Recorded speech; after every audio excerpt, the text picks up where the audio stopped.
देखिए एक 3D का क्वेश्चन है। क्या क्वेश्चन है? Two system of rectangle axis have the same origin if the plane cut at distance A B C and A dash B dash C dash from the origin, then which relation is correct? ये बताना। The system of rectangular axis have the same origin if the plane cut them. अब देखिए अगर आपको ध्यान हो तो plane की एक इंटरसेप्ट फॉर्म होती है। अगर एक प्लेन कोऑर्डिनेट एक्सिस को मान लीजिए ऐसा दिया है, 3 डायमेंशन की बात कर रहे हैं, एक्स एक्सिस को ए पर, वाई एक्सिस को सपोज बी पर और जेड एक्सिस को सपोज सी पर कट करता है, तो ये एक प्लेन बन के आता है ए बी सी।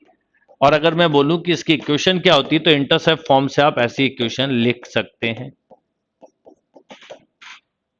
तो यहां पर ऐसा ही बोला गया है कि एक प्लेन है, मतलब two system of rectangular axis have the same origin, यानी टू सिस्टम्स की बात कर रहे हैं और सेम ओरिजिन है। तो एक है पॉइंट ए, एक है पॉइंट ए डैश, ऐसा मान सकते हैं। एक है पॉइंट बी, एक है बी डैश, एक है पॉइंट सी, एक है सी डैश। तो एक प्लेन ये बनेगा आपके सामने और एक प्लेन ये बनेगा। कुछ इस ढंग का क्वेश्चन आप समझ लीजिए।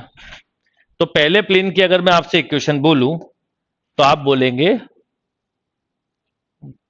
अगर मैं आपसे पहले प्लेन की इक्वेशन बोलूं तो आप बोलेंगे X upon A plus Y upon B plus Z upon C equal to 1। और दूसरे की बोलूं तो आप बोलोगे क्योंकि सेम ओरिजिन है।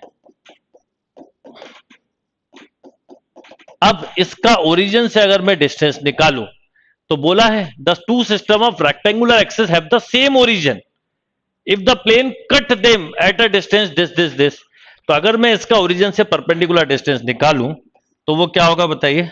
वो होगा 1/√1/a²। ओरिजिन से निकाल लो, 1/b², 1/c²। This equal to, इसका भी वही होगा क्योंकि ओरिजिन सेम है। तो 1/√1/a² plus 1/b² plus 1/c²।